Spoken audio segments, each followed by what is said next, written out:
سپوت اور کپوت۔ پوت محض اولاد کو کہتے ہیں جس کی کوئی امتیازی شان، امتیازی وصف نہ ہو۔ دنیا میں آپ دیکھتے ہیں ماشاءاللہ اربوں خربوں لوگ آباد ہیں اور شادیاں بیاہ ہوتے ہیں، اولادیں ہوتی ہیں۔ اگر اولاد باپ کے لیے نہ تو نیکنامی کا باعث ہو نہ بدنامی کا، بس محض اولاد ہی ہے تو وہ پوت ہے۔ اور جو اولاد اپنے والدین، اپنے آباء و اجداد کا نام روشن کرے اس کو کیا کہتے ہیں؟ سپوت۔ پہلے نام اندھیرے میں تھا، اس نے اس پر روشنی ڈالی، آباء و اجداد بھی اس کے ساتھ نمایاں ہو گئے، لوگوں نے اس کو بھی پہچانا اور اس کی وجہ سے اس کے آباء و اجداد کا نام بھی روشن ہوا، تو یہ کہلاتا ہے سپوت۔ اور جو اپنے والدین کے لیے اور اجداد، آباء و اجداد کے لیے بدنامی کا باعث بن جائے، اس اولاد کو کہتے ہیں کپوت۔ اب ہم نسباً تو اپنے والدین کی اولاد ہیں، لیکن مدرسے میں داخل ہونے کے بعد اور علم کی نسبت سے جڑنے کے بعد ہم اپنے آپ کو انبیاء کا وارث بھی سمجھتے ہیں، اور ہمارے اپنے علمی آباء و اجداد ہیں جن کی طرف ہماری نسبت ہوتی ہے، یعنی اکابر دیوبند۔ اب ہم نے اپنے گریبان میں جھانکنا ہے کہ ہم اپنے آباء و اجداد کے لیے جن کے ناموں پر ہم فخر کرتے ہیں، مولانا قاسم نانوتوی رحمۃ اللہ علیہ، حضرت مولانا رشید احمد گنگوہی رحمۃ اللہ علیہ، حضرت مولانا خلیل احمد صاحب سہارنپوری رحمۃ اللہ علیہ، بڑے بڑے نام ہیں، بہت بڑے بڑے لوگ گزرے ہیں جن کی طرف ہم اپنی علمی نسبت کرتے ہیں۔ کیا ان لوگوں کے لیے ہم ثبوت ہیں؟ ہماری وجہ سے ہمارا کوئی معاشرے میں ایسا کارنامہ ہے جن کی وجہ سے لوگ ہمارے آباء و اجداد کو بھی پہچان لیں، لوگ ہمارے ذریعے لوگوں کو ہمارے اکابر کا تعارف ہو جائے کہ یار کیسے اس کے علمی آباء و اجداد تھے، کیسے اس کے اساتذہ تھے جنہوں نے یہ گوہر تیار کیا ہے، یہ ہیرا انہوں نے تراشا ہے اور تیار کیا ہے۔ کیا ہم اپنے اندر اتنی استعداد، اتنی صلاحیت پاتے ہیں، اپنے آپ کو خود اتنا تیار پاتے ہیں کہ جب ہم معاشرے میں نکلیں تو اپنے ان آباء و اجداد کے لیے ہم ثبوت کہلائیں؟ یا ہمارا طرز عمل، ہمارا طرز فکر، ہماری طرز معاشرت، ہماری چال ڈال، ہماری گفتگو، ہماری معلومات وہ اس سطح کی ہیں کہ ہمارے ان آباء و اجداد سے جو لوگ واقف ہیں، جو ان کے کارناموں سے باخبر ہیں، کہیں ہم ان کی بدنامی کا باعث تو نہیں بنیں گے؟ جو لوگ آفاق العلوم کو جانتے ہیں، اس کے معیار کو جانتے ہیں، اس کے اساتذہ کو جانتے ہیں، کیا کل معاشرے میں ہماری وجہ سے ان اساتذہ اور ان اکابر کا دامن تو داغدار نہیں ہوگا کہ یہ مفتی عبدالرزاق صاحب کے تیار کردہ لوگ ہیں، یا یہ فلاں مولانا صاحب کے تیار کردہ لوگ ہیں، یا اس کے ہاں سے پڑے ہوئے لوگ ہیں؟ تو ہم پہلی بات تو ہم نے یہ دیکھنی ہے کہ ہم اپنے آباء و اجداد کے لیے جو کچھ ہم سیکھ رہے ہیں، پڑھ رہے ہیں، جو ہمارا مزاج اور شخصیت بن رہی ہے، ہم کل اپنے علمی آباء و اجداد کے لیے ثبوت ہوں گے یا کپوت ہوں گے؟ اس پر غور کرنا ہے۔ دوسری بات جو اہم بات ہے وہ یہ کہ ہم کہتے ہیں کہ ہمیں فلاں استاد نے پڑھا دیا، فلاں مدرسے نے پڑھا دیا۔ ٹھیک ہے، اساتذہ کی محنت ہے، مدارس کی محنت ہے، لیکن ہمیں ہمارے لیے جو وسیلہ بن رہے ہیں پڑھانے کے لیے وہ دراصل یہ قوم ہے۔ اگر یہ قوم وسائل خرچ نہ کرتی، یہ پیسے نہ لگاتی، نہ یہ مدارس بنتے، نہ یہ بڑے بڑے جو ہے نا بلڈنگیں اور بڑی بڑی محلات تعمیر ہوتی، نہ یہ سینکڑوں طلباء کے لیے 2 وقتہ 3 وقتہ دسترخوان لگتا۔ یہ سارا سرمایہ ہمارے اوپر کون لگا رہے ہیں؟ قوم لگا رہی ہے۔ قوم ہمیں تیار کر رہی ہے، لہذا ہماری اصل محسن اساتذہ بھی ہمارے محسن ہیں، مدارس بھی ہمارے محسن ہیں، لیکن وسائل کے درجے میں اساتذہ بھی اس قوم کی طرف دیکھتے ہیں، مدرسہ بھی اس قوم کی طرف دیکھ رہا ہے کہ یہ وسائل لگائے گا تو استاد چلے گا، استاد طالب علم تیار کرے گا۔ تو ہمارا اصل محسن ہماری قوم ہے۔ اب محسن کی قدردانی اور شکر گزاری یہ واجب ہوتی ہے، تو ہم قوم کے پاس لے کر کیا جا رہے ہیں؟ معاشرے اور قوم کو ہم سے کیا فائدہ ہو رہا ہے؟ ہمارا آؤٹ پٹ کیا ہے معاشرے میں؟ کیا معاشرے کی جو تحدیات ہیں، جو چیلنجیں ہیں، جو معاشرے کے اندر مباحث اور موضوعات ہیں، کیا میں ان کی کفالت کر سکتا ہوں؟ اس معاشرے کی موجودہ دینی ضروریات کو میں پورا کر سکتا ہوں؟ معاشرے کی اصل شکر گزاری یہ ہے کہ معاشرہ جس ضرورت کے لیے آپ کو تیار کر رہا ہے، آپ اس ضرورت پہ وہاں معاشرے میں جا کے پورا اتریں۔ اگر میں اور آپ معاشرتی ضروریات پر پورا نہیں اتر رہے، معاشرہ مشرق میں جا رہا ہے، میرا سفر مغرب میں، معاشرے کی سمت اور میری سمت میں 180 درجے زاویہ کا فرق ہے، معاشرے کی ترجیحات جدا ہیں، میری ترجیحات جدا ہیں، معاشرے کے رجحانات جدا ہیں، میرے رجحانات جدا ہیں، تو میرے اور معاشرے کے درمیان ایک ایسی لکیر ہوگی اور ایک ایسی دیوار کھڑی ہو جائے گی کہ معاشرے اور میرے اندر وہ حجاب کھڑا ہو جائے گا کہ معاشرہ مجھ سے کچھ فائدہ حاصل نہیں کر سکے گا، اور یہ جو کچھ میں نے سیکھا ہے یہ میرے سینے میں، میرے دماغ میں، میرے کتابوں میں دفن رہ جائے گا اور معاشرہ کسی اور طرف نکل جائے گا۔ تو دوسرا، ہم نے اپنے محسن کو یاد کرنا ہے کہ میرا محسن کون ہے، اس کی ضروریات کیا ہیں، اس کی دینی ضروریات کی صحیح کفالت میں کیسے کر سکتا ہوں، اور اس ضروریات سے میں کیسے عہدہ برا ہو سکتا ہوں، اس کے لیے میں نے کیا تیاری کرنی ہے، دوسرا پوائنٹ ہے۔ تیسری بات یہ ہے کہ آج کل حضرت مولانا زکریا صاحب رحمۃ اللہ علیہ کے خطوط پر میں پہلی بات کی طرف واپس آؤں گے، درمیان میں اور بات یاد آ گئی۔ ہمارے دار و تصنیف میں آج کل مولانا زکریا صاحب کے خطوط پہ ہم کام کر رہے ہیں۔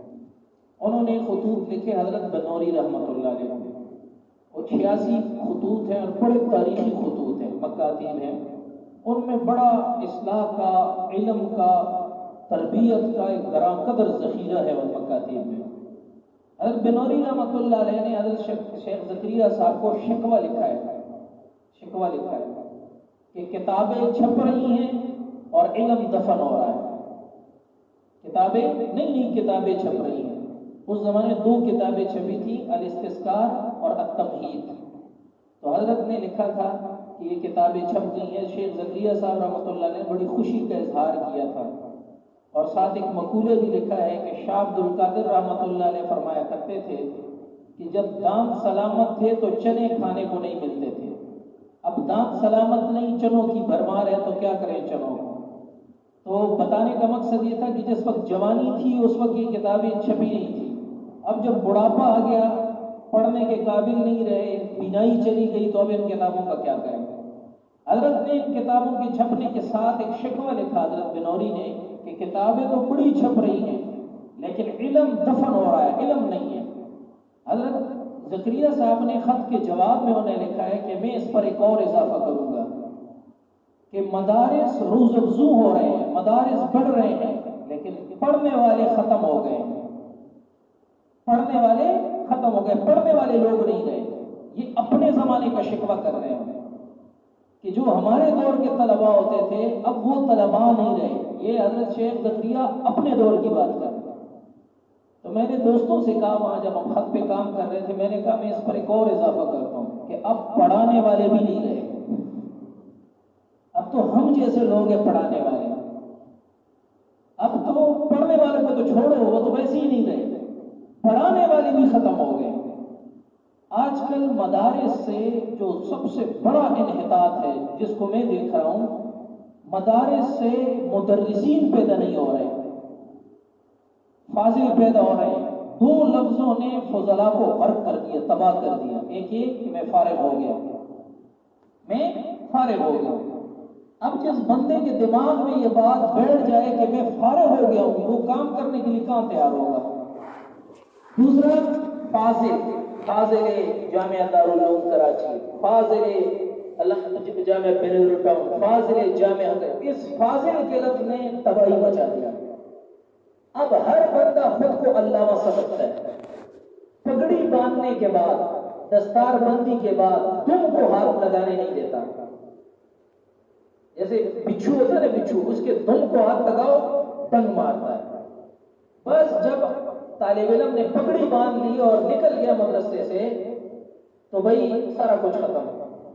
اب پڑھنے پڑھانے کا اب جناب بس اردو شرح ہیں یا کتابیں ہیں۔ اور حضرت مولانا سعید پالنپوری رحمۃ اللہ علیہ نے فرمایا کہ جب میں دارالعلوم دیوبند سے میرے دورہ حدیث مکمل ہوا اور ایک مدرسے میں میری تقرری ہوئی، راندھیر ایک علاقہ ہے وہاں پر میری تقرری ہوئی، تو میں اپنے استاد مولانا ابراہیم بلیاوی رحمۃ اللہ علیہ کے پاس حاضر ہوا اور میں نے عرض کیا کہ حضرت مجھے کوئی نصیحت کیجیے۔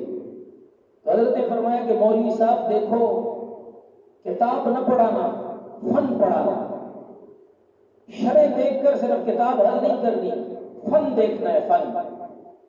آج کل میں اپنے آپ کو کہہ رہا ہوں بطور استاد کہ تقدیر نے ہمیں استاد بنا دیا اور طالب علموں کو ہمارے سامنے بیٹھا دیا، مقدرات ہے۔ تو بطور استاد میں کتاب پڑھاتا ہوں، بطور طالب علم آپ کتاب پڑھتے ہیں، کیوں؟ آپ نے امتحان دینا ہے، وفاق کا پرچہ پاس کرنا ہے، لہذا آپ کتاب کے پہلے کتاب لوگ پڑھتے تھے، اب کتاب بھی نہیں پڑھتے، اب خاص خاص مقامات پڑھتے ہیں۔ کیا پڑھتے ہیں؟ خاص خاص مقامات، وہ جو 10 سالہ پرچجات میں آتے ہیں، وہ خاص خاص مقامات لے کر طلباء بھائی خلاصوں سے اہل علم تیار نہیں ہوتے، بلکہ اس سے آگے بڑھ کے میں کہتا ہوں صرف نصابوں سے اہل علم تیار نہیں ہوتے۔ اہل علم جس چیز سے تیار ہوتے ہیں اس کے لیے آپ نے راتوں کو جاگنا ہے، پسینے بہانے ہیں، اور اس کے لیے فن حاصل کرنا ہے آپ نے۔ اب تو جو کتاب ہے میرے سامنے، طالب علم اس کتاب کو بھی نہیں سمجھتا، چاہ جائے کہ وہ اس کتاب کے جس فن کی کتاب ہے اس فن کو بطور فن پڑھ دے، یا کتاب ایسے پڑھ دے کہ کتاب کی روشنی میں وہ پورے فن کو سمیٹ لے۔ مثال کے طور پر جو لوگ نصاب کو کافی سمجھتے ہیں، ہمارے درس نظامی میں اصول فقہ کی جو کتابیں ہیں نصاب میں، اصول شاشی سے یا معین الاصول سے آپ شروع کرتے ہیں، ہم معین الاصول پڑھاتے ہیں، پھر اصول شاشی ہوتی ہے، پھر نور الانوار ہوتا ہے، پھر حسامی ہوتی ہے، پھر آخر میں توضیح تلوی ہوتی ہے۔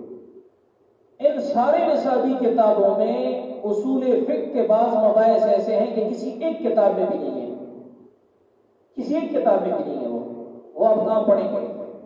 اگر آپ نے صرف نصاب کی بنیاد پر خود کو اہل علم بنانا ہے، نصاب کی بنیاد پہ ہم نہیں بن سکتے، پڑھنا پڑے گا اس کے لیے۔ تو بنیادی سوال یہ ہے، آج جس بات کی طرف میں آ رہا ہوں اور جو اصل بات کرنی ہے، کہ ہمارے طلباء ہم سے اکثر پوچھتے ہیں کہ جی کیسے پڑھیں، کیسے لکھیں؟ آپ حضرات کہتے ہیں کہ پڑھیں، تو پڑھیں کیسے، لکھیں کیسے؟ یہ دو سادہ سے سوال ہیں۔ اس پر ایک لطیفہ سناتا ہوں، پھر ان دو سوالوں کے جواب کی طرف آتے ہیں۔ پچھلے سال ہمارے ایک طالب علم نے ختم قرآن، جو تراویح میں ختم قرآن ہوتا ہے، مکمل کیا، تو مجھے کہا کہ بھئی آپ آ جائیں بیان کرنے کے لیے۔ تو ختم قرآن کے بیان کے لیے میں گیا تو وہاں ایک طالب علم تھا، درجہ رابعہ کا، درجہ رابعہ کا طالب علم تھا، ساتھ مدرس بھی تھا، حفظ کی کلاس بھی پڑھاتا تھا۔ تو طالب علم میں جو بندہ مدرس ہو جائے وہ ذرا مشرور قسم کا ہوتا ہے۔ کیا ہوتا ہے؟ مشرور، کیونکہ وہاں سے یہاں بیٹھ جاتا ہے۔ جو وہاں بیٹھنے کا زمانہ ہے نا، اس میں جو یہاں آ جاتے ہیں وہ بڑا مسئلہ کرتے ہیں، وہ بہت ناقص رہ جاتے ہیں۔ جو وہاں بیٹھنے کا زمانہ ہے اس میں وہیں بیٹھے رہو، جب یہاں بیٹھنے کا زمانہ آئے گا پھر یہاں آنا۔ تو اس نے مجھے کہا کہ جی وہ آپ کی فلاں کتاب میں نے پڑھی تھی، آپ کی اردو بڑی اچھی ہے، مجھے کچھ ٹپس دے دیں تاکہ میں آپ کے ساتھ بیٹھنا چاہتا ہوں، مجھے ٹپس دے دیں، میں ایسی اردو سیکھنا چاہتا ہوں کہ مجھے بھی یہ ٹپس مل جائے۔ تو میں نے اسے کہا برخوردار، یہ اردو لکھنے کے پیچھے 25-26 سال کی تاریخ ہے۔ یہ اردو، اس طرح کی اردو اگر میں لکھ رہا ہوں تو اس کے پیچھے 25-26 سال کی تاریخ ہے۔ میں 25-26 سالوں میں یہاں پہنچا ہوں، یہ 25-26 منٹ کا گر نہیں ہے کہ میں آپ کو 25-26 منٹ میں یہاں ایک نشست میں یہ سمجھا دوں۔ تو آج کل لوگ شارٹ کٹ مارنا چاہتے ہیں، شارٹ کٹ جانتے ہو؟ اس شارٹ کٹ راستے سے ہم اڑ کے پہنچ جائیں. اب شارٹ کٹ راستے سے کوئی عالم تو بنتا نہیں، لہذا وہ اہل علم کی نقل شروع کر دیتے ہیں. کیا جی، یوٹیوب چینل کھول لیا، اس پر کتاب کھول کے بیٹھے ہوئے ہیں مولوی صاحب. اور ایک مولوی صاحب نے چینل کھولا ہوا ہے، کیا کرتے ہیں، بشتی زیور کے مسائل لوگوں کو یوٹیوب چینل سے سمجھا رہے ہیں. فیس بک کا پیج کھول لیا.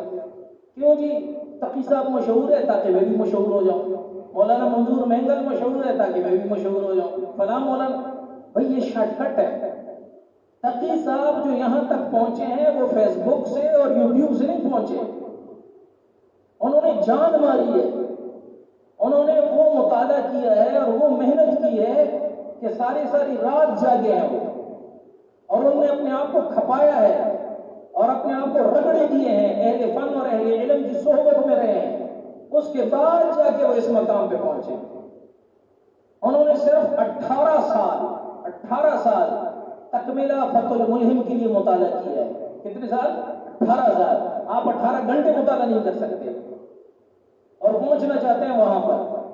تو یہ شارٹ کٹ کا مزاج کیوں پیدا ہو جاتا ہے؟ محنت کے لیے آمادہ نہیں کوئی. تو وہ طالب علم بھی شارٹ کٹ مار رہا تھا. میں نے اسے کہا شارٹ کٹ کے ذریعے سے آپ ایسی اردو نہیں سیکھ سکتے، اس کی پیچھے تاریخ ہے. آپ پڑھیں کیسے؟ سب سے پہلے پڑھنا کیا چاہیے؟ ہمارے بزرگوں کا جو طریقہ تعلیم تھا اس میں سب سے پہلے وہ ادب پڑھایا کرتے تھے. کیا؟ ادب. ادب سے شخصیت بنتی ہے، ادب سے نظریہ بنتا ہے، ادب سے فکر بنتی ہے. جو ادب آپ پڑھیں گے یا جس ادبی ماحول کے اندر آپ رہیں گے، آپ کی شخصیت ویسے بن جائے گی.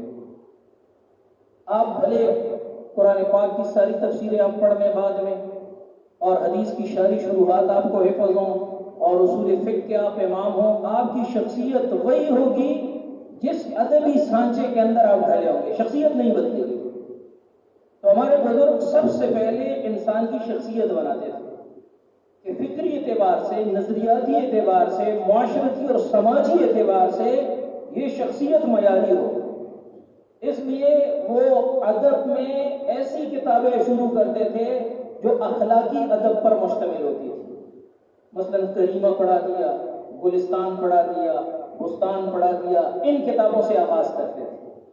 یہ ایسی کتابیں ہیں، ایسی ادبی کتابیں، ان میں وہ اخلاقی ادب ہے جو ایک زبردست شخصیت کی تعمیر کرتی ہے. یہ ایسی کتابیں. اب ہماری ترتیب الٹ ہو گئی. ہم ادب کو جانتے ہی نہیں. اخلاقی ادب، سوانحی ادب، جغرافیائی ادب، سماجی ادب، سیاسی ادب. ہمارے طالب علم کو دورہ حدیث تک ان چیزوں کی بالکل شدت نہیں ہوتی. اس لیے ہماری جو نئی نسل تیار ہو رہی ہے یہ فکری اور نظریاتی اعتبار سے انتہائی ناقص ہے. یہ مودودی صاحب کو پڑھیں گے تو وہاں سے متاثر ہو جائیں گے، غامدی صاحب کو پڑھیں گے وہاں سے متاثر ہو جائیں گے، ڈاکٹر ذاکر نائک کو سنیں گے اس سے متاثر ہو جائیں گے. اس کے بعد کسی اس سے اچھے کو سنیں گے، اس کو ڈیلیٹ مار کے دوسرے سے متاثر ہو جائیں گے. دوسرے سے تیسرے کو اچھا پائیں گے، دوسرے کو ڈیلیٹ مار کے تیسرے کے پاس پہنچ جائیں گے. شخصیت کے اندر یہ جو ہے وہ ایسی تشخص جو ہے وہ ایسا پختہ نہیں ہوتا. شخصیت ایسی پختہ نہیں ہوتی کہ ایک جگہ پر جم جائے، وہ ہر جائی قسم کی طبیعت بن جاتی ہے. اس لیے اپنے بزرگوں کے مزاج اور رنگ میں جو لوگ رنگے ہوئے ہیں ان سے بھی وہ اثر نہیں لیتے. مفتی تقی عثمانی صاحب کو سن رہے ہیں نا، تو مفتی تقی عثمانی صاحب کے علوم یا ان کا فہم یا ان کی جو سوچ یا ان کا نظریہ اس میں یہ نہیں ڈھلیں گے. کیوں؟ اس لیے کہ ان کی جو شخصیت بنی ہے وہ انتہائی ناقص شخصیت ہے. اس ناقص شخصیت کے ساتھ ان کو مفتی تقی عثمانی صاحب کے سامنے بھی بیٹھا دو، وہ ناقص رہیں گے. تو سب سے پہلے یہ دیکھنا ہوتا ہے طالب علم کو کہ وہ کس قسم کا ادب اس نے پڑھا ہے. ادب صرف یہ نہیں ہے کہ آپ مقامات اور نفحت العرب کو ادب سمجھ رہے ہوں. ادب بہت بڑا میدان ہے، وسیع کینوس میں اس کو لے رہا ہوں. مثال کے طور پر سب سے پہلے آپ لیں گے سوانح کو. ہمارے بزرگ یہ فرماتے ہیں کہ ہمارے طلباء کو چاہیے کہ سب سے پہلے وہ اپنے بزرگوں کی سوانح پڑھیں. کیا پڑھیں؟ آغاز تو سیرت سے ہونا چاہیے، لیکن میں سوانح کو مقدم کر رہا ہوں کیونکہ سیرت کی جو ادبیات ہے اس میں رنگی ہوئی شخصیات آپ کو ہمارے اکابر ملیں گے.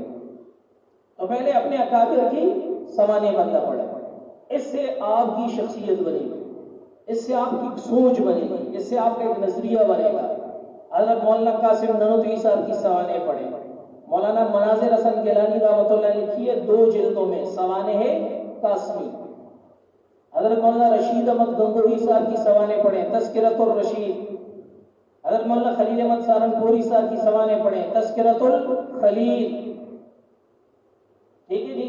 اسی طرح جناب حضرت مولانا مفتی کفایت اللہ دہلوی صاحب کی سوانح پڑھیں، حضرت شیخ زکریا کو پڑھیں، حضرت مولانا عبد القادر صاحب رائے پوری رحمۃ اللہ علیہ کو پڑھیں، حضرت مولانا انور شاہ کشمیری رحمۃ اللہ علیہ کی مختلف سوانح لکھی گئی ہیں. حضرت عربی میں مولانا یوسف بنوری صاحب نے شاندار سوانح اس کی لکھی ہیں. اسی طرح جناب اردو میں ان کے بیٹے نے نقش دوام کے نام سے زبردست سوانح ان کی لکھی ہے. حضرت مولانا حسین احمدی صاحب نے اپنی سوانح خود لکھی ہے، خود نوشت نقش حیات. یہ سوانح اپنے بزرگوں کی پڑھی. حضرت شیخ زکریا صاحب رحمۃ اللہ علیہ نے ابیتی میں لکھا ہے کہ میرا طالب علمی میں سب سے بہترین مشغلہ وہ اپنے اکابر کی سوانح پڑھنا تھا. تو آپ کے پاس جو چھٹیاں ہوتی ہیں، مثلا عید کی چھٹیاں ہوتی ہیں، ابھی سمائی امتحان کے بعد کی چھٹیاں ہو گئی، ان چھٹیوں کو ہمارے طلباء کیا کرتے ہیں جی؟ گھومنے پھرنے میں ضائع کر دیتے ہیں. چاچے کے ہاں چلے گئے، مامی کے ہاں چلے گئے، ادھر سو گئے، ادھر بیٹھ گئے، اور پھر طالب علموں کو بھی موبائل کا چسکا پڑ گیا، یوٹیوب پہ فیس بک پہ گھنٹوں گھنٹوں ضائع کر دیے. حالانکہ ان ایام میں آپ کا بہترین مشغلہ ان سوانح کو پڑھنا ہونا چاہیے کہ آپ سوانح پڑھیں. ادبیات میں دوسری چیز کہ آپ سیرت کو پڑھیں. جب آپ اپنے بزرگوں کی سوانح پڑھیں گے آپ کا ایک مزاج، ایک سوچ اس سے بنے گی، ایک نظریہ بنے گا. پھر بہترین چیز جو اساس ہے ہماری اصل، وہ ہے سیرت. کہ شخصیت سیرت نبوی میں ڈھلی ہوئی ہو. اس کے لیے چھوٹے طلباء ہیں، ان کے لیے بہترین چیز اشتیاق احمد صاحب کی سیرت النبی قدم بقدم، بہت آسان انداز میں انہوں نے لکھی. اسی طرح جو بڑے طلباء ہیں وہ مولانا ادریس کاندیلی رحمۃ اللہ علیہ کی سیرت المصطفیٰ پڑھیں. ٹھیک ہے جی. حضرت مولانا عاشق الہی صاحب رحمۃ اللہ علیہ نے اسوہ رسول اکرم صلی اللہ علیہ وسلم جو لکھی ہے، بہترین کتاب ہے سیرت کے عملی پہلو پر، اس کو آپ پڑھیں. جو عربی سمجھنے والے کتابیں طالب علم ہیں وہ رمضان البوتی کی فقہ السیرہ پڑھیں، تاکہ اس سے آپ کو اندازہ ہو کہ بھئی سیرت سے ایک مزاج کیسے بنتا ہے. اس سے آپ کو غور کرنے کا موقع ملے گا. سیرت سے آپ نفسیات سیکھیں گے، سیرت سے آپ اپنا مزاج بنانا سیکھیں گے. جب آپ اس فقہ السیرہ کو پڑھیں گے تو اس سے آپ کو ایک مزاج سمجھ میں آئے گا، جس مزاج کے اندر پھر آپ خود ڈھلیں گے، بار بار اس کو پڑھیں گے. دوسری چیز آپ صحابہ کی سیرت پڑھیں گے. خلفائے راشدین کی سیرت ہو گئی. اس پر دارالمصنفین نے اسوہ صحابہ کے نام سے یا سیر الصحابہ کے نام سے پورا ایک سیریل چھاپا ہے. اس میں خلفائے راشدین کی سیرت ہے، ازواج مطہرات کی سیرت ہے، انصار صحابہ، مہاجرین مشہور صحابہ کی سیرت ہے. اور اس کی ایک جلد ہے جو مولانا عبدالسلام قدوائی نے لکھی ہے، عبدالسلام ندوی نے. اس کا نام ہے اسوہ صحابہ، وہ علیحدہ سے بھی چھپتی ہے. اسوہ صحابہ میں صحابہ کرام کا پورا مزاج، ان کی عملی زندگی، عملی معاملات ان کے کیا تھے، ان کی گھریلو زندگی کیسی تھی، وہ بازار میں کیسے تھے، ان کی معاشرت کیسی تھی، ان کی سیاست کیسی تھی، واقعات سے انہوں نے استنتاج کیا ہے. بہترین. اس سے آپ کی ایک سوچ بنے گی، آپ کا ایک مزاج بنے گا. بازار میں آپ چلیں گے تو آپ صحابہ کی اسی مزاج میں ڈلے ہوئے ہوں گے.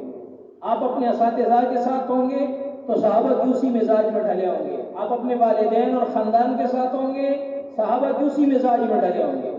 تو اسوہ صحابہ کو پڑھیں پورے سیریل میں.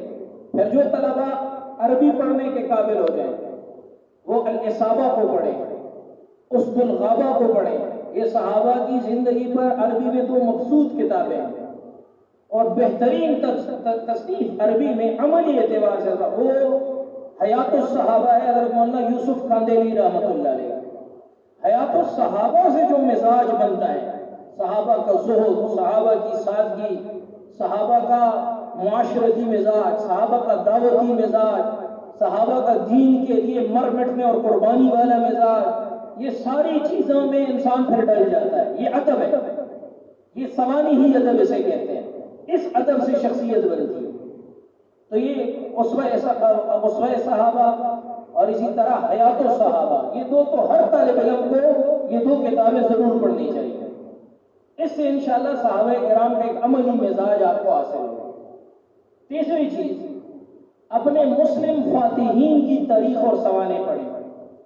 اس کے لیے اگر آپ حضرات طالب علم ہمارے جو ہوتے ہیں یہ ذرا رنگین تحریریں ان کو بڑی اچھی لگتی ہیں، تو اس میں آپ جو پاکیزہ سوانح ادب ہے اور اس کو افسانے کے طرز میں لکھا گیا ہے، اس میں 3 مصنفین ایسے ہیں کہ جن کی کتابیں طلباء کو پڑھنی چاہیے. ایک آباد شاہ پوری، آباد شاہ پوری، اس نے صحابہ کی سوانح کو افسانوں کی شکل میں لکھا ہے، بڑا دلچسپ. اس کی کتاب میں نے بچپن میں پڑھی تھی، پہاڑی کے چراغ، صحابہ میں، کیا کمال کتاب ہے. اسی طرح دوسرے مصنف ہیں طالب ہاشمی، کیا نام ہے؟ انہوں نے صحابہ کرام پہ کئی کتابیں لکھی ہیں. 313 روشن ستارے، 313 صحابہ کے حالات عام. اسی طرح مختلف صحابہ پر انہوں نے لکھا ہے. تیسرے مصنف جنہوں نے مسلم فاتحین پہ لکھا ہے اور مسلمانوں کے عروج و زوال کو افسانے کی شکل میں لکھا ہے، وہ ہے نسیم حجازی. نسیم حجازی کے ناول جو ہیں انہوں نے افسانے کے طرز میں لکھا ہے. محمد بن قاسم، قتیبہ بن مسلم، اسی طرح جو ہے اندلس میں جو مسلمانوں کا زوال آیا، سلطان ٹیپو پہ انہوں نے لکھا ہے، صحابہ پر بھی انہوں نے لکھا ہے، اور ہندوستان میں جو برطانوی اقتدار آیا اس پر بھی لکھا ہے. تتاریوں کی جو یلغار بغداد پہ آئی تھی اس پر بھی انہوں نے لکھا ہے. پھر ہمارے عہد جدید کے مورخ ہیں مولانا اسماعیل ریحان، انہوں نے بعض تاریخی کتابیں لکھی ہیں، اگرچہ وہ اس سطح کی نہیں ہیں جو پہلے مصنفین میں نے بتائے، لیکن بہرحال یہ بھی اچھی ہیں. انہوں نے خوارزم شاہ کی تاریخ لکھی ہے، ٹھیک ہے. ابھی تاریخ ملت اسلامیہ کے نام سے تاریخ امت مسلمہ کے نام سے وہ لکھ رہے ہیں، 4 جلدیں اس کی لکھ چکے ہیں. تو یہ ہے سوانحی ادب، تاریخی ادب، جس کو پڑھنے سے آپ کی شخصیت اور آپ کا مزاج بنے گا. اس سے آپ کو ادب ملے گا، اس سے آپ کو اخلاق ملے گا، اس سے آپ کو ایک سوچ اور نظریہ ملے گا، اس سے آپ کی خاص شخصیت بن جائے گی. حضرت مولانا مفتی تقی عثمانی صاحب دام برکاتہم فرمایا کرتے تھے کہ میں نے اپنے صاحبزادوں کے بارے میں بھی انہیں فرمایا اور کہا کہ میں اپنے طلباء جو میرے پاس ہوتے تھے ان میں حریت اور تحریکی مزاج پیدا کرنے کے لیے میں ان کو نسیم حجازی کے یہ ناول پڑھوایا کرتا تھا بچپن میں. اس سے تحریکی مزاج پیدا ہو جاتا ہے کہ میں نے کچھ کرنا ہے معاشرے میں نے کچھ بننا ہے، میں نے کچھ نام اپنا بنانا ہے، روشن کرنا ہے، میں نے کوئی دین کی خدمت کرنی ہے. اور اس سے انسان مایوسی سے نکلتا ہے کہ کتنے سخت حالات مسلمانوں پہ آئے، لیکن ان سخت حالات میں بھی ایک روشن چراغ ایسا کھڑا ہوا جس نے امت کو ان تاریکیوں سے نکالا ہے. تو یہ ادب آپ. اس کے ساتھ ہمارے بزرگ جو ہوتے تھے یہ شاعری کی جو شاعرانہ ادب جو ہے اس کی بھی بڑی رسیت ہے. آپ باقی بزرگوں کو چھوڑیں، باقی ہمارے بزرگ خود اشعار کہا کرتے تھے. حضرت تھانوی خود اشعار کہا کرتے تھے، حضرت مہاجر مکی رحمۃ اللہ علیہ خود اشعار کہا کرتے تھے، حضرت قاسم ننوتوی رحمۃ اللہ علیہ کا اپنا دیوان ہے، خود اشعار کہا کرتے تھے. ہمارے مفتی تقی صاحب کا اپنا دیوان ہے گوشے تنہائی، وہ خود اشعار کہتے ہیں. حضرت شیخ زکریا صاحب رحمۃ اللہ علیہ جیسے عام اصطلاح میں ہماری جو غلط اصطلاح مشہور ہوئی خشک آدمی، جو صرف درس و تدریس کے اور ایک کونے میں پڑے ہوئے آدمی ہیں، ان کی کتابیں آپ پڑھیں. صرف فضائل اعمال میں دیکھیں کہ انہوں نے کتنے اشعار لکھے اور کن کن شعراء کے اشعار لکھے. فضائل اعمال میں آپ کو اس عہد کے تمام شعراء کے اشعار مل جائیں گے. اس کا مطلب ہے انہوں نے پڑھا تھا نا. اب میں آپ میں سے کسی طالب علم کو کھڑا کر کے پوچھوں کہ ہمارے اس عہد کا ممتاز شاعر کون ہے، ٹھیک ہے جی، تو آپ زینت اللہ اور عصمت اللہ کے نام لیں گے، کیونکہ آپ کسی دائرے سے باہر نہیں نکلتے. ٹھیک ہے، ہمارے ہاں یہی دائرہ ہے، وہ اس دائرے کے اندر ہم رہتے ہیں. پشتو کی جو شعر و شاعری ہے اس نے تو مذاق ہی بگاڑ دی ہے، لوگوں کا مزاج بگاڑ دیا ہے. ہمارے پشتو کا جو سرمایہ ہے وہ رحمان بابا ہے. بہت اعلیٰ صوفی شاعر ہے جس کے عارفانہ کلام ہے اور اس میں بڑے عجیب عجیب مضامین ہیں. اس کو لوگ نہیں پڑھتے، یہی سنتے ہیں جو آپ کے میموری کارڈوں میں بھرا ہوا ہوتا ہے. یہ آپ کا کہ پاپ سنگروں کی طرح پڑھنے والے لوگ، اس کو ہم سنتے ہیں. علامہ اقبال کو کوئی نہیں پڑھتا. حالانکہ برطانوی غلامی میں جن لوگوں نے آزادی کا ترانہ سنا کر اس امت کو مایوسی سے بچائے رکھا اور اس کو ماضی کے ترانے سناتے رہے، ان میں ایک نام علامہ اقبال کا ہے، جس نے اس امت کو اور اس ملت کو مکمل سونے نہیں دیا. وہ اپنی درا بجاتے رہے، بانگے درا. ان کی کتاب ہے نا بانگے درا. یہ بانگے درا دراصل گھنٹی کی اس آواز کو کہتے ہیں کہ سحری کے وقت جب قافلے چلا کرتے تھے نا تو سحری میں اٹھ کے تیاری کرتے تھے، تو اس وقت ایک گھنٹی قافلے میں بجائی جاتی تھی تاکہ سوئے ہوئے لوگ اٹھ جائیں اور جو کچھ آدھے جاگے ہیں وہ پورے جاگ جائیں اور تیاری کریں کوچ کی، آگے بڑھنے کی تیاری کریں، منزل کی طرف بڑھیں. تو اقبال کی یہ ساری شاعری بانگ درا ہے. وہ اس گھنٹی کی آواز ہے جو اس خابیدہ قوم کو جگانا چاہتے تھے.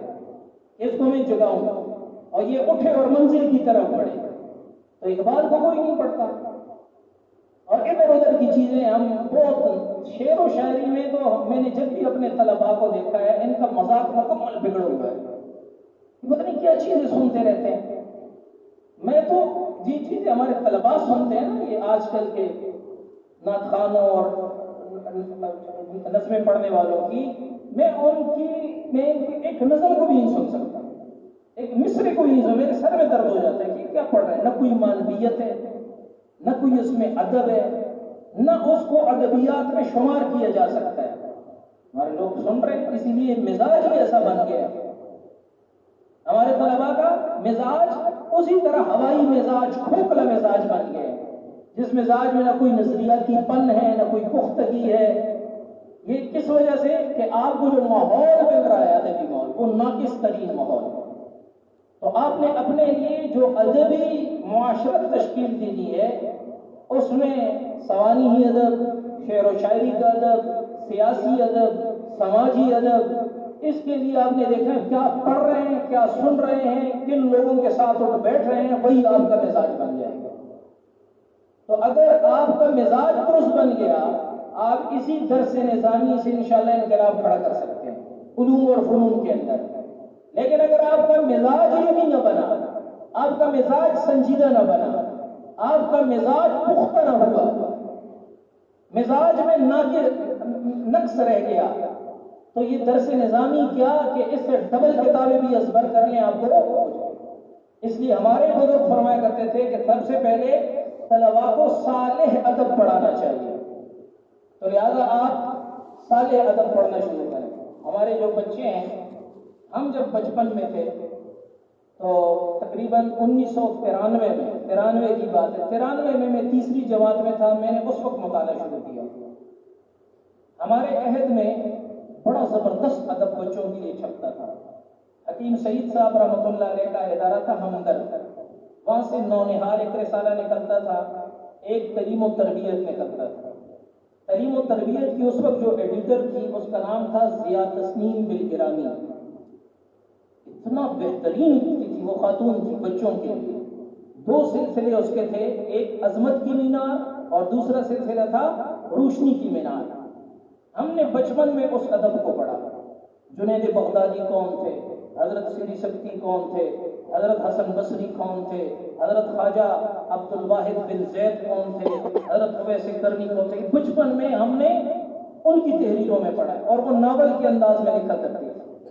ان کی جو تحریریں ہیں وہ 2 کتابوں کی شکل میں چھپی ہیں، عظمت کی مینار اور روشنی کی مینار، اور وہ بچوں کے لیے یہی ادب لکھا کرتی تھی، اپنے صوفیاء کا ادب، علماء کا ادب، ان کی سوانح کو ادبی انداز میں لکھتے تھے۔ بچپن میں ہم نے یہ پڑھی ہے۔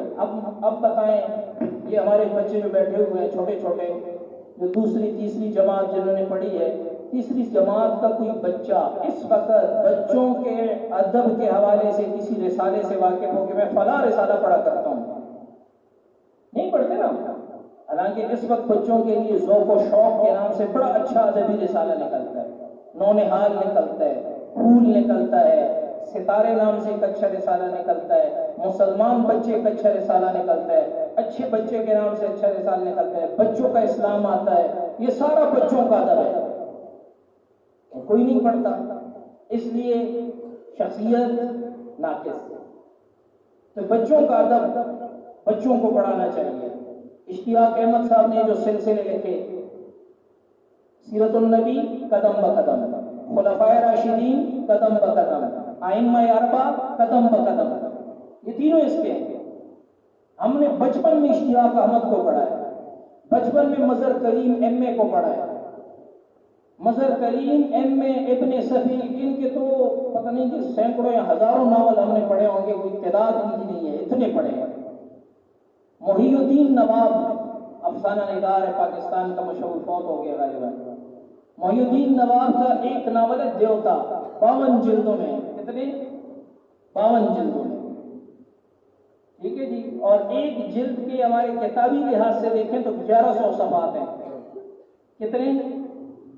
اور میرے موبائل میں اب بھی دیوتا رکھا ہوگا، بچپن سے میں نے پڑھا ہے اس کو، کہ ہم نے یہ ادب بچپن میں پڑھ لیا۔ ہمارے طلباء ان چیزوں سے واقف ہی نہیں۔ نسیم حجازی کا کوئی ناول 600-700 صفحوں کا، وہ میں نے ایک نشست میں ختم کیا، ایک نشست میں۔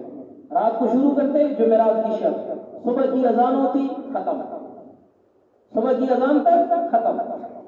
عنایت اللہ التمش نے سلطان صلاح الدین ایوبی کی تاریخ لکھی ہے 4 جلدوں میں، نام پتہ ہے کسی کو؟ داستان ایمان فروشوں کی، عنایت اللہ التمش کا بڑا معرفت اللہ ناول ہے صلاح الدین ایوبی پر۔ یہ 4 میں نے 104 بخار میں 4 دنوں میں ختم کیے ہیں، 4 جلدیں، ٹھیک ہے جی۔ تو آپ حضرات پڑھتے نہیں ہیں نا۔ اب آپ کہیں گے اپنے کسے سنا رہے ہیں؟ اپنے کسی اس لیے سناتا ہوں تاکہ آپ کو پتہ چلے کہ میں تو آپ ہی کے دور کا آدمی ہوں نا۔ تو پہلے آپ نے ادب پڑھنا ہے۔ اب میں نے خود اپنے مدرسے کے طلباء کے لیے ساری ادبی کتابیں لا کے لائبریری میں رکھی ہیں، اور ان کو کہا ہے کہ خارجی وقت جو آپ کو ملے گا آپ ان چیزوں کو پڑھا کریں گے۔ مجھے ابھی مولانا حبیب صاحب میرے ساتھ بتا رہے تھے کہ فلاں طالب علم مجھے کہتا ہے کہ میں نے 3 کتابیں نسیم حجازی کی مکمل کر لی، ابھی 3 ماہ ہو گئے ہیں۔ وہ 5-5 10-10 منٹ دیتے ہیں، مثلا وقفہ ہو گیا 15 منٹ کا، اس میں بھاگ جائیں گے لائبریری کھول کے دیکھنا شروع کرتے ہیں۔ تو آپ اس ادب کو پڑھیں۔ مولانا مناظر حسن گیلانی رحمۃ اللہ علیہ نے بعض کتابیں لکھی ہیں بڑی دلچسپ ہے طلباء کے لیے۔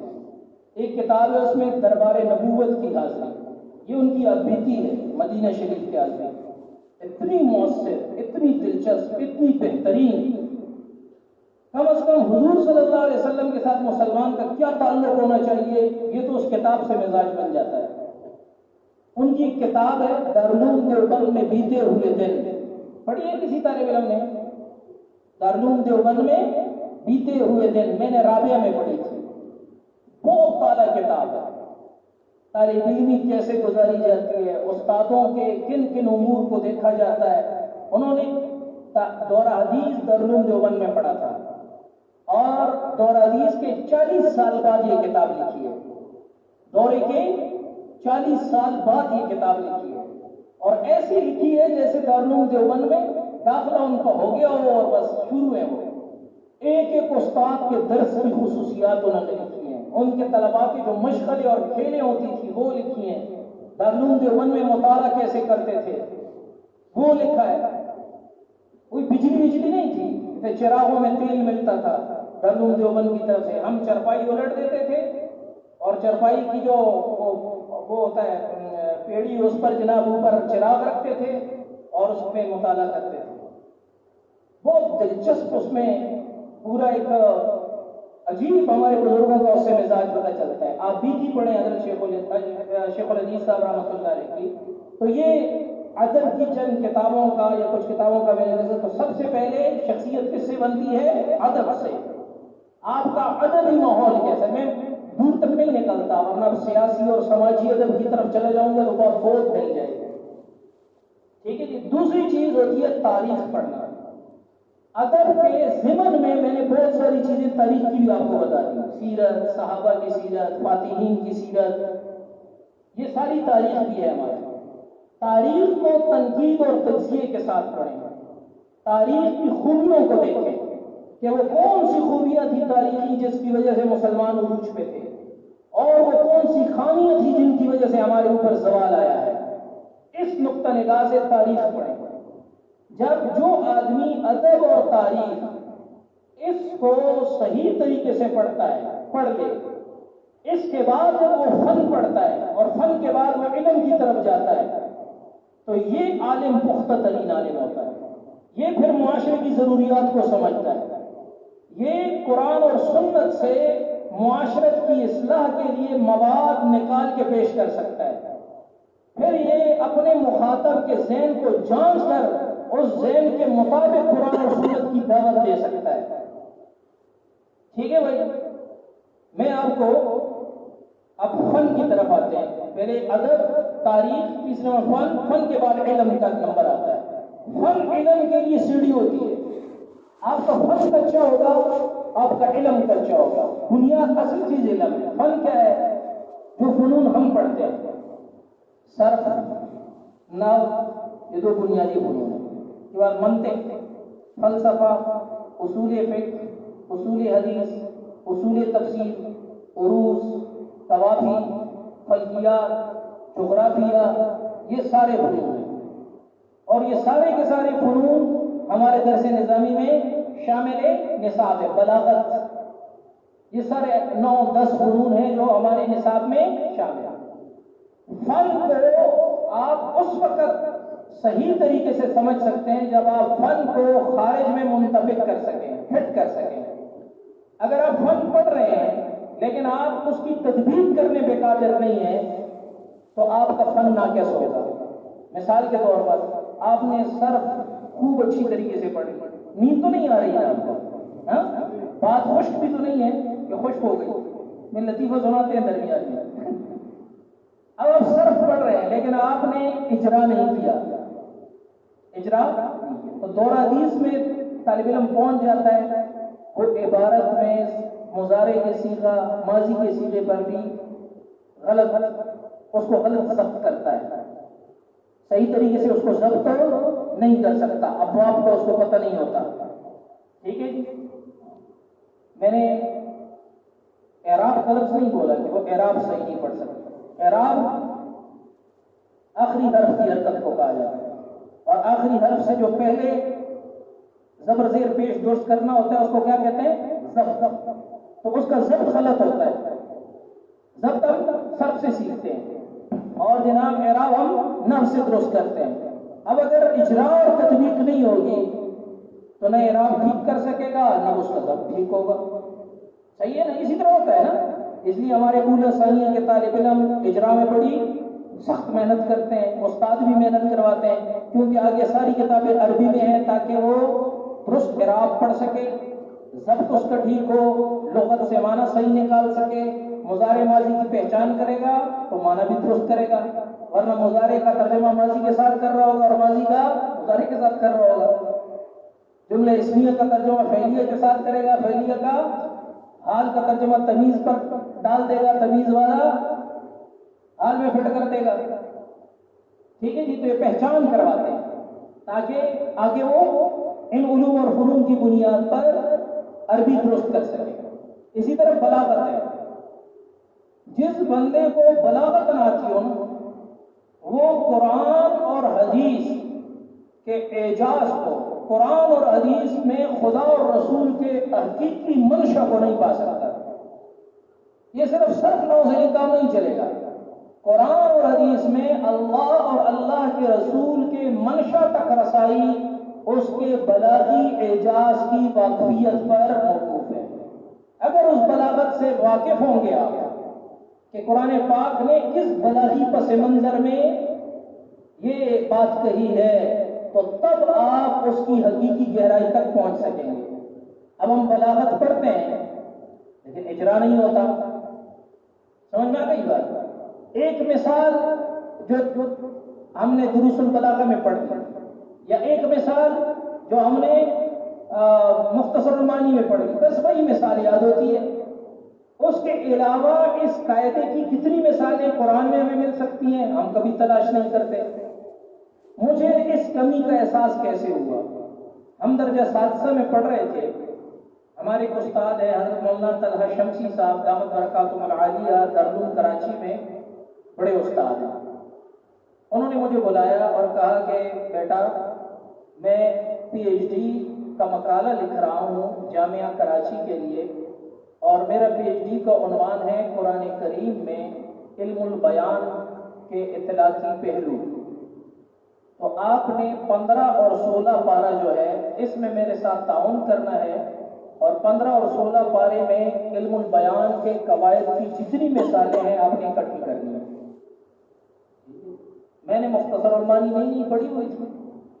اب جناب جب میں قرآن پاک کی تلاوت کرتا ہوں، 15-16 پارہ میں نے شروع کیا، اب مجھے پتہ چل رہا ہے کہ صیغہ فلاں ہے، اور اعراب کو بھی پتہ چل رہا ہے کہ حال ہے، تمیز ہے، فلاں ہے، فلاں ہے، فاعل ہے، مفعول ہے، لیکن میری طرف متوجہ علم البیان کے قواعد کا مجھے خط پتہ نہیں چل رہا۔ اس میں کون سا قاعدہ تشبیہ کا استعمال ہوا ہے، کون سا قاعدہ مجاز کا ہے، تشبیہ ہے تو تشبیہ میں طرفین کے اعتبار سے کون سی قسم ہے، وجہ شبہ کے اعتبار سے کون سی قسم بن رہی ہے، ٹھیک ہے جی، ادات تشبیہ کے اعتبار سے کون سی قسم بن رہی ہے، کوئی پتہ نہیں چل رہا۔ میں بڑا پریشان ہوا کہ یار یہ تو ہم نے پڑھی ہے اور میں یہاں فٹ نہیں کر سکتا۔ پھر جناب میں نے استاد سے رہنمائی دی، انہوں نے کہا آپ تفسیر کشاف دیکھیں اور محی الدین درویش کی اعراب القرآن دیکھیں۔ دو تفسیریں انہوں نے مجھے بتائی، میں نے محی الدین درویش کی اعراب القرآن اٹھائی، 30 جلدوں میں تھی، ہر پارے کی ایک جلد ہے، تو اس سے دیکھنا شروع کر دیا تو مجھے سمجھ آنا شروع ہوا واقعہ۔ اب کیونکہ وہ اس نے حل کیا ہوا تھا، ایک ایک قاعدہ اس نے فٹ کیا ہوا تھا، مجھے سمجھ میں آ رہا تھا۔ اس وقت مجھے احساس ہوا کہ یہ فن میں نے بغیر اجرا کے پڑھ دیا ہے، اس لیے اس فن کا مجھے کوئی فائدہ قرآن اور سنت میں، قرآن اور حدیث میں نہیں ملتا۔ اس وقت میں نے عزم کیا کہ اگر میں اپنا مدرسہ بناؤں گا نا، یا مجھے خود موقع ملے گا تو میں اس کا اجرا ضرور کرواؤں گا۔ تو آج میں نے مولانا سے بھی بات کی کہ آپ بھی ان فنون کی اجرا کروائیں، اور اس پر کتابیں بھی ہیں، آپ کو استاد بتا دیں گے، باقاعدہ اس پر عربی میں کتابیں ہیں، جواہر البلاغہ، البلاغۃ القرآنیہ، اردو میں بھی اب کتابیں آ گئی ہیں۔ مولانا ارشاد معتصم نے بڑی اچھی کتاب بلاغت کے اجرا پہ لکھی ہے، قواعد البلاغہ۔ تو یہ کتابیں اپنے اس اجرا، منطق ایک فن ہے، اس کا اجرا کوئی نہیں ہے، اس لیے منطق کو کوئی پڑھتا بھی نہیں ہے صحیح طریقے سے۔ اگر اس کا اجرا شروع ہو جائے کہ اتنا دلچسپ علم ہے، سب سے زیادہ اب اس کو پڑھیں گے، اجرا نہیں۔ اصول حدیث کوئی اجرا نہیں، اصول تفسیر کوئی اجرا نہیں۔ ابھی آپ کے ساتھ ہوگا اگلے سال، خامسہ والے جو ہیں، آپ متن الکافی پڑھیں گے، یہ علم العروض پر ہے، شعر کا وزن نکالنا۔ اب متن الکافی ہم سب نے پڑھی ہے، آپ ہمیں عربی کا کوئی شعر سنائیں گے، اس کا وزن نکالیں، ہم نہیں نکال سکیں گے، کیوں؟ ہم نے اجرا نہیں کیا۔ تو فن کو آپ نے کس کے ساتھ پڑھنا ہے؟ تجوید کے ساتھ، ٹھیک ہے، تب آپ کا فن پختہ ہوگا۔ تیسرا نمبر کس کا؟ پھر علم کا۔ علوم 3 چیزیں ہیں، قرآن، حدیث، فقہ۔ قرآن، حدیث اور فقہ، یہ 3 چیزیں علوم ہیں۔ اب ان علوم کو آپ تبھی پوری عبقریت کے ساتھ سمجھ سکیں گے جب آپ کے فنون پختہ ہوں۔ پھر جب آپ نے ادب پڑھا ہوگا، معاشرت، سماج، نفسیات، ان چیزوں کو آپ سمجھیں گے تو آپ جب قرآن پاک کو پڑھیں گے، حدیث کو پڑھیں گے، تو آپ کو ایک ایک قدم پر ان سارے میدانوں میں رہنمائی ملے گی. سارے میدانوں میں آپ کو کیا ملے گی؟ رہنمائی. مثال کے طور پر میں آپ کے سامنے ایک حدیث بیان کرتا ہوں اور دیکھو اس میں کیا کیا اصول ہمارے لیے بیان ہوئے ہیں. اثار و سنن لڑکے پڑھ رہے ہیں؟ اثار و سنن ٹھیک ہے. ہم سوال کون کون ہے؟ ہاتھ اٹھائیں، ابھی آپ کا امتحان ہے. آپ نے شروع میں ایک روایت ہے کتاب المیہ میں، حضرت ابو قتادہ رضی اللہ تعالیٰ عنہ اپنے گھر تشریف لائے. ٹھیک ہے، میں اور بھی حدیث بیان کر سکتا ہوں کیونکہ میں نے اس موضوع پہ بہت کام کیا ہے، لیکن یہ میں نے اکثر جگہوں پہ بیان کیا، پہلے تو کبھی نہیں بیان کیا، پچھلے سال. اچھا، حضرت ابو قتادہ اپنے گھر تشریف لائے. ان کی بہو تھی، کیا نام تھا؟ حضرت کبشہ. کبشہ ہے نا، میں بھول گیا ہوں کیونکہ اثار و سنن پڑھائے ہوئے بھی مجھے 5 سال ہو گئے. حضرت کبشہ الانصاریہ، حضرت کعب بن مالک کی بیٹی ہے. وہ ان کے سامنے پانی رکھتی ہے وضو کے لیے، یہی ہے نا. وہ کہتی ہے ایک بلی آ گئی، اور بلی کے لیے حضرت ابو قتادہ نے وہ برتن انڈیل دیا تاکہ اس سے بلی پانی پی. کہتے میں کھڑی توجہ سے دیکھتی رہی. انہوں نے کہا کہ اے بھتیجی، یہی لفظ استعمال کیا نا، یبنۃ اخی، میرے بھائی کی بیٹی، تو تعجب کر رہی ہے. پھر باقی حدیث کیا ہے؟ یاد ہے کسی کو؟ بھول گئے ہو یار اتنی جلدی؟ کتنے دن پہلے پڑھی ہے؟ اثار و سنن والے استاد یہاں ہوں گے نا، صبح پٹائی لگائیں گے آپ کی کلاس میں. میری کتاب ہی یاد نہیں کیا آپ کو. تو فرمایا کہ ہم نے رسول اللہ صلی اللہ علیہ وسلم اسی طرح کہ رسول اللہ صلی اللہ علیہ وسلم کو دیکھا. اچھا، اس حدیث سے تو ایک آپ کو مسئلہ معلوم ہو گیا. کیا مسئلہ معلوم ہوا؟ کہ بلی کا جوتا پاک ہے. اس حدیث سے یہی ثابت ہوتا ہے. اس سے نفسیات، معاشرت، سماج، اس کے کیا کیا اصول نکلتے ہیں اس حدیث سے. اس پہ غور کیا نہیں کیا غور نا؟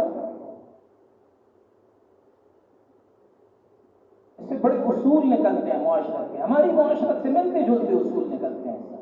اب حدیث کا نا دیکھو، آپ فن کا اگر آپ نے ادب پڑھا ہو، نفسیات، سماج، معاشرت، ان چیزوں کو آپ نے پڑھا ہو، سیاست کو پڑھا ہو، فنون آپ کے پختہ ہوں، تو آپ اس حدیث پر ایسے نہیں گزریں گے. اس سے بہت اصول نکلتے ہیں. مثلا پہلا معاشرتی اصول اس سے یہ نکلتا ہے کہ رشتہ داری تب پختہ ہوتی ہے جب رشتوں میں آنا جانا ہو. کیا ہو؟ آنا جانا ہو، رشتہ داروں کے ہاں آنا جانا ہو. حضرت کبشہ علیحدہ گھر میں رہتی تھی، حضرت ابو قتادہ علیحدہ گھر میں رہتے تھے، لیکن ان کے سسر تھے. دیکھو ان کے ہاں آئے تو اپنے والدین کے گھر، ساس سسر کے گھر، سسر ساس کو بہو کے گھر آنا جانا چاہیے. سمجھ میں آ گئی بات؟ نکلا نا ایک اصول، علم الاخلاق کا اصول نکلتا ہے. جو بڑے ہوتے ہیں نا، بڑے آپ کے بڑے استاد ہیں، باپ ہے، ساس ہے، سسر ہے، ان کی خدمت یہ مسلمانوں کا اخلاقی فریضہ ہے. یہ میری طرف دیکھیں بھائی، یہ مسلمانوں کا سماجی اور اخلاقی فریضہ اور امتیاز ہے. حضرت ابو قتادہ صحابہ میں شاہ سوار صحابی تھے. ان جیسا گھوڑا کوئی نہیں بھگا سکتا تھا. گھوڑ سوار، شاہ سوار، جرنیل تھے، پورے کمانڈو تھے، کمانڈو حضور صلی اللہ علیہ وسلم کے. تو وہ اپنی خدمت خود بھی کر سکتے تھے، وضو کا پانی خود بھی اٹھا سکتے تھے. یا وضو کا پانی کس نے اٹھا کے دیا؟ بہو نے. کس نے اٹھا کے دیا؟ بہو نے اٹھا کے دیا. آپ لوگ بھی عالماؤں سے شادیاں کرتے ہو نا، پھر وہ عالمات کہتی ہیں استامور بلار خدمت کو ماں بنے نا. یہی کہتی ہے نا، ہمارے یہاں شکایتیں آتی رہتی ہیں. عالمات کیا کہتی ہیں؟ استامور بلار خدمت کو ماں بنے نا. فلکار کہیں دیکھو انہوں نے کیا کہتے ہیں، ہدایہ میں ہم نے پڑھا ہے کہ بیوی کے ذمے، اور فلاں فتاوی میں پڑھا ہے کہ بیوی کے ذمے باپ کے والدین کی خدمت، شوہر کے والدین کی خدمت نہیں. تو بھائی وہ قانون ہے، یہ سماج ہے، یہ معاشرت ہے جو ہمیں حدیث سکھاتی ہے. یہاں وضو کا پانی کس نے لا کے دیا؟ بہو نے لا کے دیا. تو بڑے کے لیے پانی رکھنا، بڑے کے لیے جوتے رکھنا، بڑے کے لیے ضرورت کا سامان رکھنا، آپ کا بڑا بھائی ہو، باپ ہو، سسر، ساس، یہ مسلم معاشرت کا ایک امتیاز ہے. یہ اصول اس حدیث سے نکلا نہیں نکلا؟ آگے چلو. حضرت کبشہ رضی اللہ تعالیٰ عنہ بڑے تعجب سے کھڑی ہیں اور حضرت ابو قتادہ کے اس فعل کو دیکھ رہی ہیں کہ انہوں نے برتن انڈیل دیا کلی کے سامنے. بڑوں اور چھوٹوں میں اتنی بے تکلفی ہونی چاہیے، یہ بھی سماجی اصول ہے. بڑوں اور چھوٹوں میں اتنی بے تکلفی ہونی چاہیے کہ وہ کسی مسئلے پر کھلی ڈسکشن کر سکیں، گفتگو کر سکیں، تبادلہ خیال کر سکیں. بڑے کا اتنا روب نہیں ہونا چاہیے کہ چھوٹا اس کے پاس کھڑا بھی نہ ہو سکے. بس پانی رکھو بھاگو، نہیں، کھڑی رہی، اس کو دیکھتی رہی بڑی تعجب سے. یہ محبت کا رویہ ہے. جب محبت ہوتی ہے تو ایسا ہوتا ہے، وحشت ہوتی ہے تو وہ بھاگ جاتی ہے. یہاں وحشت تھی، محبت تھی. ہاں، مسلم سماج کا امتیاز رشتوں میں محبت ہے، رشتوں میں وحشت نہیں ہونی چاہیے. یہ جو ہم نے وحشت بنائی ہوتی ہے نا کہ باپ کا اتنا روب ہو کہ بیٹا اس کے سامنے بیٹھ نہ سکے، یہ مسلم سماج کی روایت نہیں ہے. ادب کا اپنا دائرہ ہے اور محبت کا اپنا دائرہ ہے، انس اور الفت کا اپنا دائرہ ہے. جس کے ساتھ انس ہو اس کے ساتھ کھڑے ہونے کو بھی دل کرتا ہے، اس کے ساتھ بیٹھنے کو بھی. جس سے وحشت ہو اسے بندہ دور بھاگتا ہے. تو یہ ہمارے قبائلی اور پٹھان معاشرت میں کیا ہوتا ہے؟ ہم کوشش کرتے ہیں کہ رشتوں میں کیا ہو؟ وحشت ہو. اور عورتوں پر تو ہم ایسی وحشت بٹھاتے ہیں، توبہ توبہ، عورت تو بیچاری بند بنا کے رکھتے ہیں. یا وہ کھڑی ہے تعجب بھی کر رہی ہے. اچھا جی، اگر چھوٹے کا اگلا اصول، اگر چھوٹے کا کوئی عمل آپ کو ایسے لگے کہ اس کو بڑا تعجب ہو رہا ہے یا یہ اس بات کو نہیں سمجھ رہا، تو آپ اس کی ذہنی سطح کے مطابق خود کو نیچے اتاریں، اس کی ذہنی سطح پر آئیں اور پھر اس کو بات سمجھائیں. یہ نہیں یا تک سکوئے کے مرد لکھے گا سڑے. ہمارے یہاں تو یہ بھی ہوتا ہے نا، تک سکوئے کے بدو خبر ہوتا. ٹھیک ہے جی. حضرت کبشہ نے تعجب کیا کہ آپ کیسے کسی کو پانی پلا رہے ہیں؟ تو حضرت نے ان کی سطح پہ نیچے اتر کے کہا کہ بھائی یہ تو حضور صلی اللہ علیہ وسلم کو بھی ہم نے دیکھا ہے، ایسی کوئی بات نہیں ہے، اسے پانی ناپاک نہیں ہو. اچھا جی، عورت کی نفسیات کا اہم اصول ہے بھائی، یہ گھروں میں آپ اپلائی کریں، اس سے آپ کو پتہ چلے گا عورت کی نفسیات کیا ہے. عورت اس وقت تک اپنے گھر کو اپنا گھر نہیں سمجھتی، بلکہ ماں باپ کے گھر کو اپنا گھر سمجھتی ہے. شوہر کے گھر کو اس وقت تک اپنا گھر نہیں سمجھتی جب تک اس کے ساتھ نسبی تعلق اور نسبی رشتوں جیسا سلوک نہ کیا جائے. رشتے دو قسم کے ہوتے ہیں، ایک نسبی اور ایک سحری. ایک نسبی ماں باپ کا جو رشتہ ہے، مور بلارنا سڑے پیدائشی کا نسبی رشتہ تھا. سحری رشتہ دامادی کا رشتہ داؤں گا جی نہیں وہ دکو کوڑ تیرا ہو دا سحری رشتہ دا نسبی نہ دا. صحیح نہ کہنا؟ دا نکاح کے تعلق سے جو رشتہ پیدا ہوتا ہے وہ سحری رشتہ ہوتا ہے، اور پیدائش سے جو رشتہ پیدا ہوتا ہے وہ نسبی ہوتا ہے. تو اس خاتون کے ساتھ حضرت قتادہ کا رشتہ نسبی تھا یا سحری تھا؟ سحری تھا. لیکن انہوں نے کیا کہا؟ بہو کہا یا ابنت اخی کہا؟ ابنت اخی نسبی رشتہ ہے یا سحری رشتہ ہے؟ نسبی رشتہ ہے. وہ اس کو بہو بھی کہہ سکتے تھے نا، میرے بیٹے کی زوجہ، میری بہو. لیکن انہوں نے کیا کہا؟ بھتیجی. کیا کہا؟ بھتیجی. ویورے، ہم پشتوں میں ویورا کہتے ہیں، آپ پتہ نہیں کیا کہتے ہیں. صحیح ہے، بھتیجی، میرے بھائی کی بیٹی. تو ایک تو انہوں بھتیجی کہا، ان کے باپ کو اپنا بھائی کہا. تو خاتون کی نفسیات یہ ہے کہ جب آپ اس کو نسلی رشتے کی محبت دیں گے وہ اس گھر کو اپنا گھر سمجھے گی، پھر آپ کے گھر میں خوشی آئے گی، پھر کہ آپ کے گھر میں سکون آئے گا. اگر آپ اس عورت کو نسبی رشتے والا محبت نہیں اور انس نہیں دیں گے، وہ اپنے ماں باپ کے گھر کو اپنا گھر سمجھے گی، آپ کے گھر کو اجنبی کا گھر سمجھے گی، آپ کے گھر میں خوشی پیدا نہیں ہوگی. یہ اصول کہاں سے ملا؟ اس حدیث سے. یہ علم النفسیات کا اصول ہے. عورت کی نفسیات یہ ہے کہ وہ نسبی رشتے میں انس زیادہ محسوس کرتی ہے بنسبت کس کے؟ شہری رشتے کے. اب بتاؤ حدیث کا اس نقطہ نظر سے اگر آپ تجزیہ کریں گے یہ کس وقت کر سکیں گے؟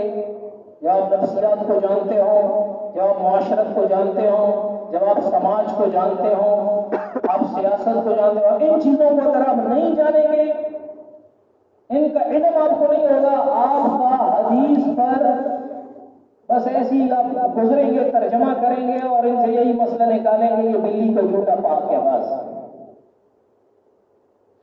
اچھا، اس سے ایک اور سماج میں ایک اور اصول ملتا ہے. گھروں کا حسن دو چیزوں پر ہوتا ہے، ایک پالتو جانور اور ایک درخت. یہاں بلی کیا تھی؟ پالتو بلی تھی، گھریلو بلی تھی، انہوں پالا ہوا تھا. پالتو بلی آتی ہے نا بندے کے پاس، تو جانوروں کو گھروں میں پالا کریں گے. پالتو جانوروں سے گھروں کا حسن بنتا ہے. بکریاں، گائے، بلیاں، کبوتر، یہ چیز پالتو جانور. یہ صحابہ کی معاشرت ہے بھائی. یہ باتیں آپ کو بڑی عجیب لگیں گی، حالانکہ یہ حدیث میں ہے ساری. تو آپ حضرات جب اپنے فن کو پختہ کریں گے تو پھر آپ کی نظر قرآن اور سنت پر آفاقی نظر ہوگی. آپ قرآن اور سنت پر پھر غور کریں گے اور اس سے اپنی زندگی کے اصول نکالیں گے، اپنے معاشرت کے، اپنے سماج کے اصول آپ کو ملیں گے. تب آپ ایک کامیاب عالم کا سفر کر سکیں گے. مولوی صاحب کو بڑی سخت نیند آ رہی ہے، کہتے ہیں کہاں سے مسلط ہو گئے. نیند آ رہی ہے؟ حضرت نے مطالعہ کیا ہوگا، سبق پڑھا ہوگا. کتنا وقت ہو گیا؟ گھنٹہ ہو گیا. بس چلو پھر اگلی بات رہ گئی کہ کیسے لکھیں، یہ پھر کسی اور وقت میں کریں گے. ٹھیک ہے جی؟ ہاں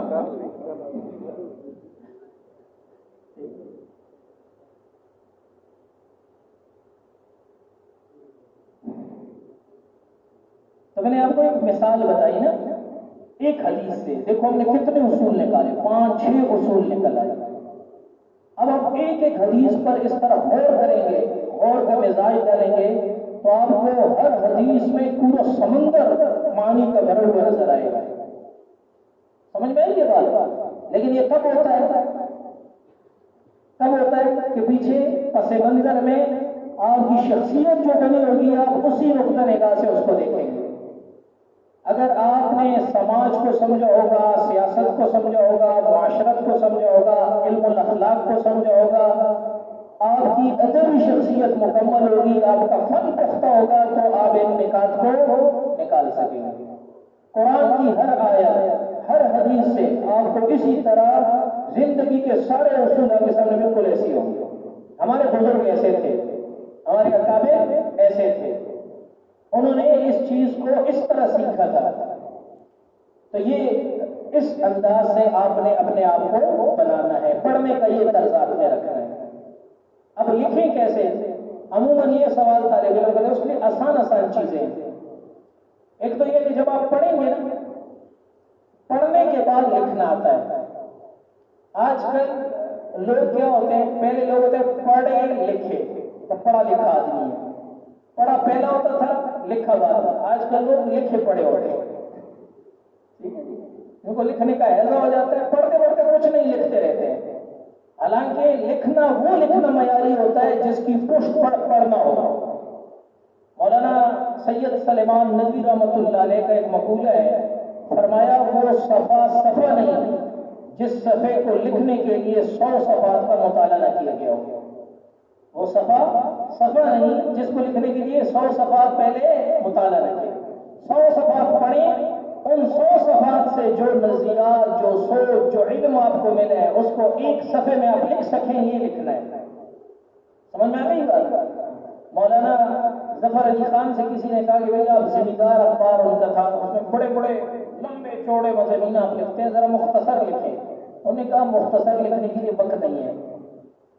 بڑی عجیب بات ہے بھائی، لمبا لکھتے ہیں مختصر لکھنے کے لیے؟ انہوں نے کہا مختصر بات جو ہوتی ہے نا اس کے لیے بڑا مطالعہ چاہیے ہوتا ہے۔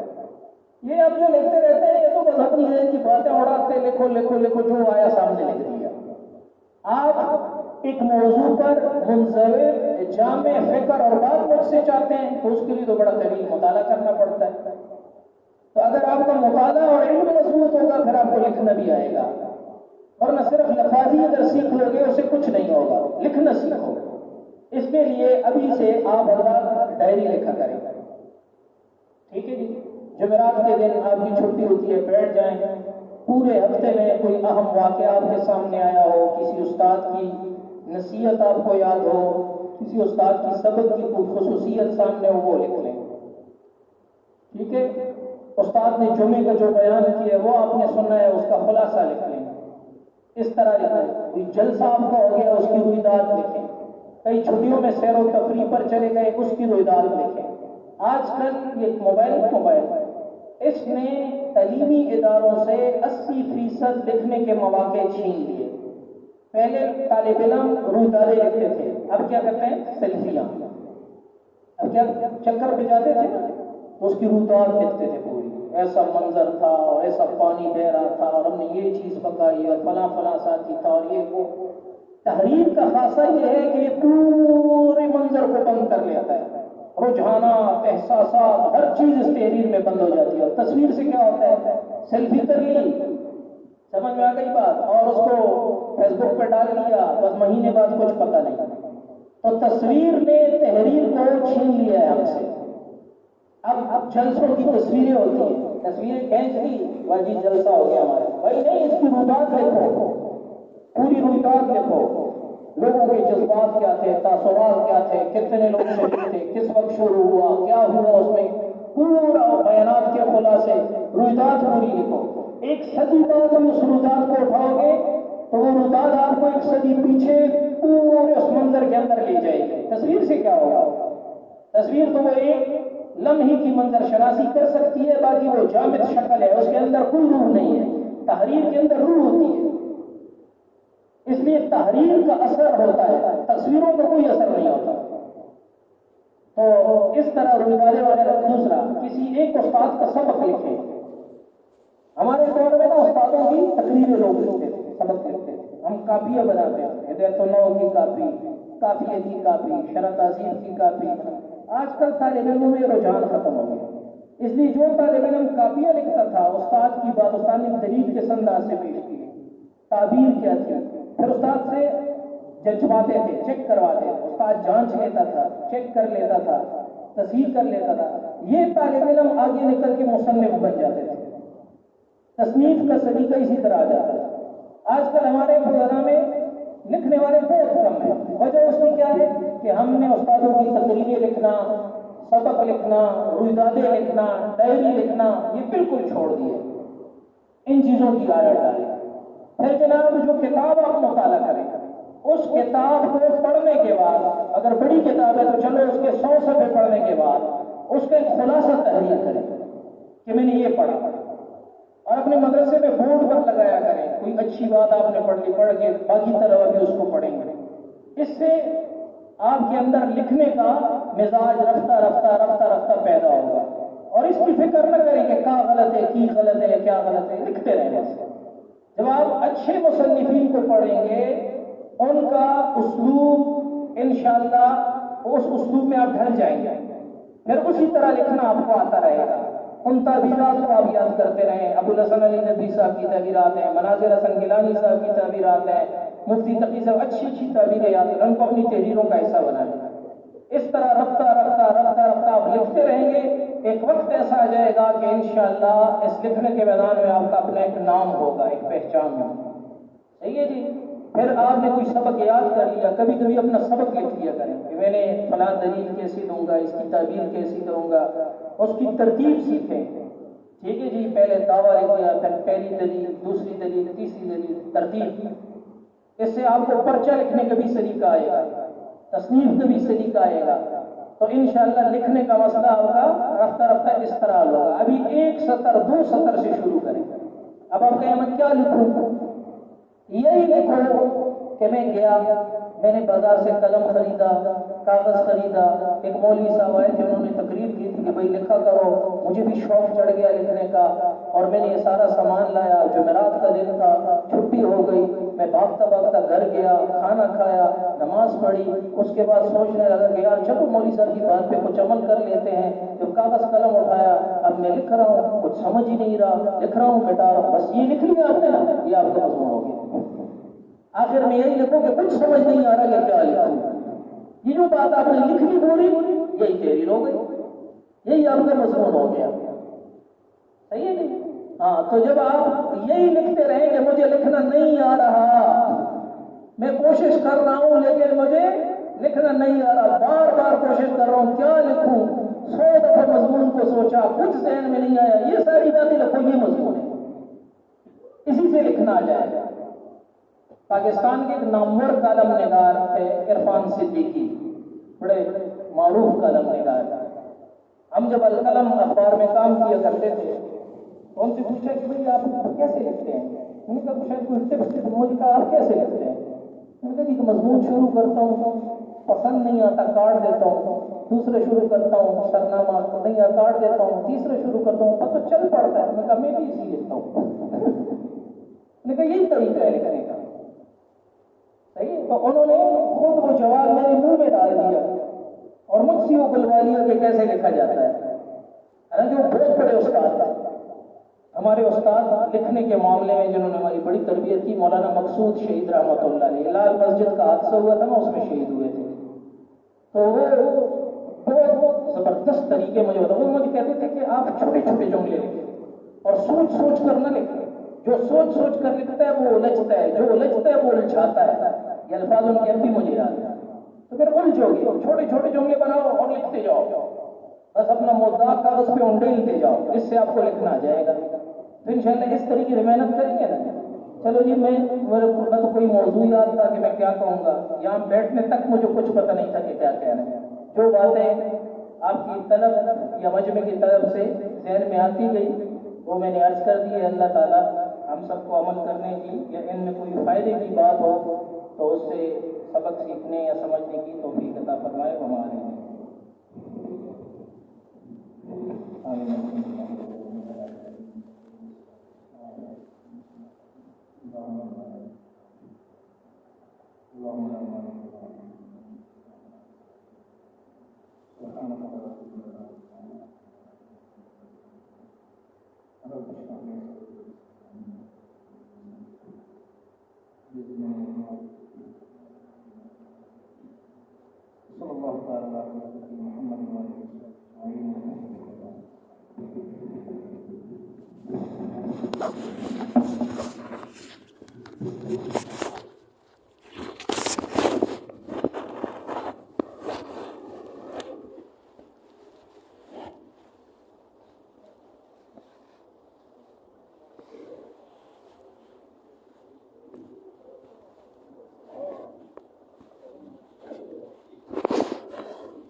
5 minutes.